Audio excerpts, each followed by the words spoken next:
L'éthique à Nicomaque d'Aristote, livre second, chapitre 5. Tous ces points une fois fixés, nous allons rechercher ce que c'est que la vertu.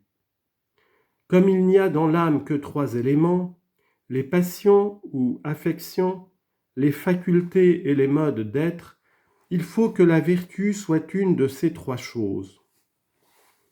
J'appelle passion ou affection l'appétit, la colère, la crainte, la hardiesse, l'envie, la joie, l'amitié, la haine, le regret, la jalousie, la pitié.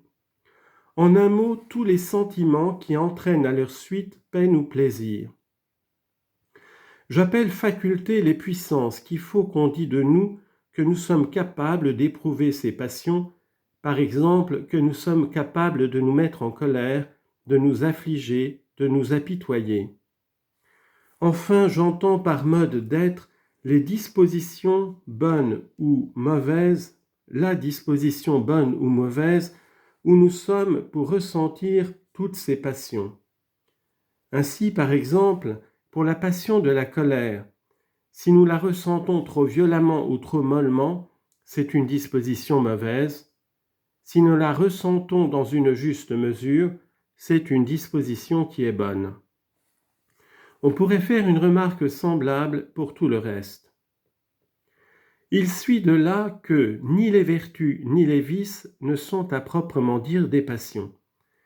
D'abord, en réalité, nous ne sommes pas appelés bons ou mauvais suivant nos passions, mais nous ne le sommes que d'après nos vertus et nos vices. En second lieu, on n'est ni loué ni blâmé à cause des passions que l'on a. Ainsi, on ne loue pas et l'on ne blâme pas davantage celui qui a peur ou celui qui se met en colère d'une manière générale et absolue. On ne blâme que celui qui éprouve ses sentiments d'une certaine façon. Tandis qu'au contraire, nous sommes directement loués et blâmés selon les vertus et les vices que nous montrons. De plus, les sentiments de la colère et de la crainte ne dépendent point de notre choix et de notre volonté, tandis que les vertus sont des choix bien réfléchis, ou du moins n'existent pas sans décision réfléchie.